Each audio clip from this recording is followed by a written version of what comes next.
Assalamualaikum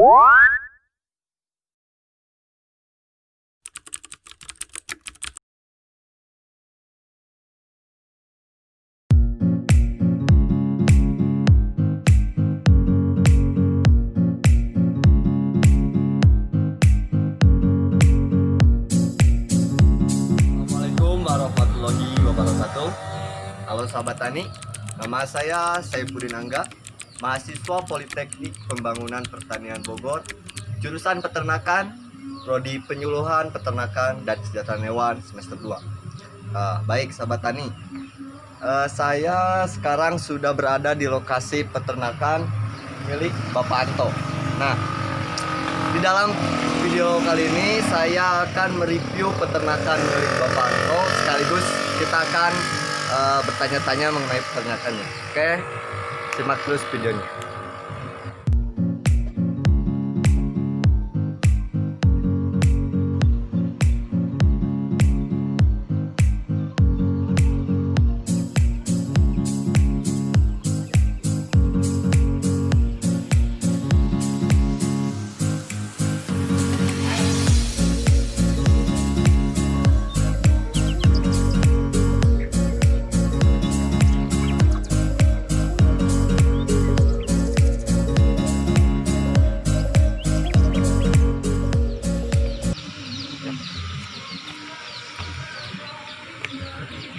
Pak. Ya. Sebagai informasi ya, peternakan Bapak Anto ini sekaligus menjadi tempat praktek saya untuk penugasan-penugasan yang sebelumnya. Jadi saya biasa memanggilnya bukan Bapak Anto tapi A Anto ya. Saya panggil A Anto saja ya. Yes. Ya. Ini kan rekan-rekan saya, teman-teman saya yang di sana itu kan belum tahu nih Ya. Rilisnya peternakan ini kapan, mengapa ingin sih Anto ini bikin peternakan di sini, apa sih motivasinya gitu? Oh, motivasi. Ya. Oke. Saya memulai peternakan itu sekitar 4 tahun yang lalu. Dari mulai 100 ekor, 800 ekor, sampai akhirnya sekarang bisa sampai 3.000 ekor. Dan itu dengan jatuh bangun setiap usaha itu pasti ada aja. Tapi alhamdulillah kita syukuri saja. Anggap saja kegagalan itu sebagai pelajaran. Kenapa saya milih untuk memutuskan berprofesi sebagai peternak ayam? Sebelum kita menentukan usaha, sebelum kita mulai berniaga, kita harus tahu dulu karakter diri kita itu hobinya apa. Misalkan untuk yang hobi otomotif, ya mungkin larinya ke pembalap. Ya. Tapi sayangnya hobinya itu dari dulu itu pelihara satwa. Dari mulai burung, kambing, Ya. termasuk ini ayam. Tapi yang saya fokusin sekarang adalah di ayam. Gitu. Ya, begini ya, kan sekarang itu zaman semakin canggih ya. Ya. Nah, kalau kita kalah sama zaman, kita pasti tertinggal. Nah, tentunya itu kan kita harus punya inovasi nih. Ya. Kedepannya itu harus apa, harus gimana biar usaha kita yang jalan itu lancar kan. Ya. Nah, kemarin waktu saya praktekkan sama orang tua Anto juga sudah berbicara mengenai pemanfaatan serta cara pembuatan daun pandan menjadi halus untuk mengusir lalat. Nah, itu kan salah satu inovasi sederhana bisa dibilang. Nah, kalau dilihat dari keseluruhan kan peternakan Anto ini untuk lalat belum terlalu banyak kan ya. Nah, ini misalkan nanti di peternakan Anto ini ada lalat yang menempel gitu di, entah itu di tempat pakan, di pakannya atau di dinding-dinding gitu. Nah, menurut Anto nih, apa Anto mau coba dulu yang dari pandan ini apa mau beli langsung obat gitu, obat-obat biasa? Kalau mungkin untuk pencegahan lalat, saya paling nanti coba dulu yang herbal. Soalnya saya didik ayam itu dari awal dengan herbal, dari mulai vaksinnya menggunakan tanaman jawar potong, terus untuk sakit perut kita gunakan daun jambu. bagus. Cuman untuk lalat ya saya coba dulu juga nanti pakai daun pandan juga. Kalau misalkan masih banyak lalat juga sama daun pandan, ya intinya nggak signifikan lah.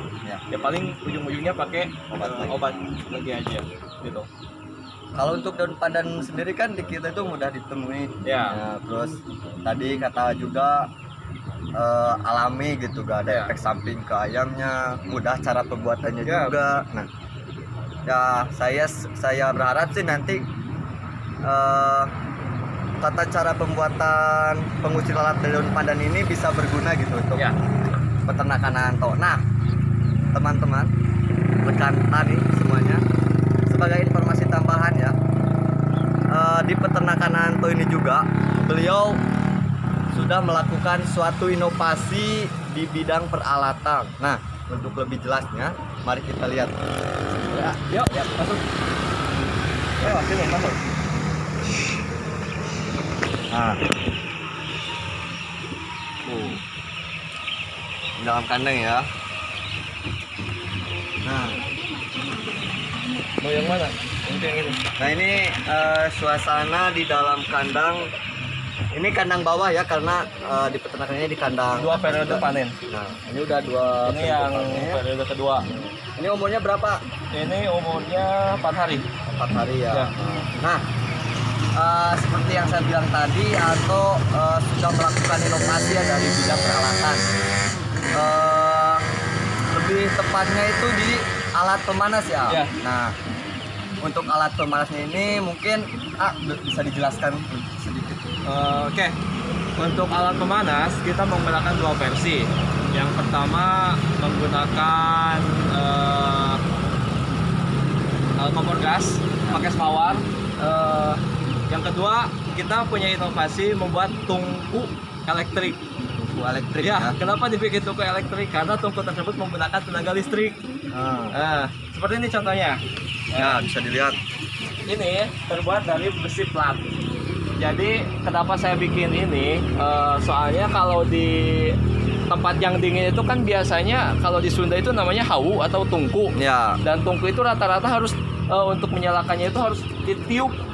Betul nggak? Betul. Soalnya kalau ditiup kan capek. Nah, berhubung saya juga mengerti sedikit-sedikit tentang komponen komputer. Ya. Nah, saya ada inisiatif buat menggunakan blower pendingin komputer sebagai alat tiup tungku. Oh iya. Jadi ketika api nyala, kita cuma tinggal masukin kayu bakar saja, tinggal diam, tinggal nungguin, apinya otomatis ketiup sendiri dari sini. Dan ayam pun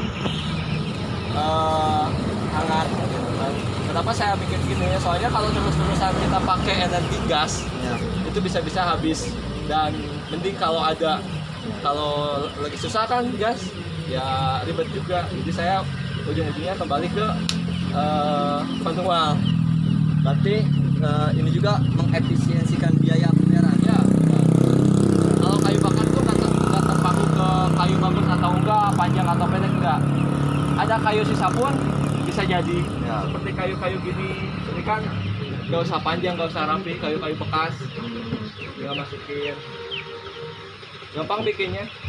Nah. Nanti kalau mau. Ini ya, kan peternakan Anto ini bisa dibilang sangat dekat dengan jalan lalu lintas, Ya. jalan raya ya. Ya. Nah, gimana sih cara Anto membiasakan ayam ini dengan kebisingan yang ada gitu? Oh, kalau untuk kebisingan, pastiin ayam itu datang ketika menjelang malam hari. Soalnya kan dari mulai udara panas di perjalanan juga Ya. itu sangat berpengaruh untuk kehidupan ayam. Terus yang ketiga, karena malam sepi, jadi dia bisa beradaptasi dengan suasana lingkungan dari awal. Nah, ketika datang langsung pakai musik. Nah, Musik seperti ya? kayak gini, cuman ini Ini. agak dipelanin loh.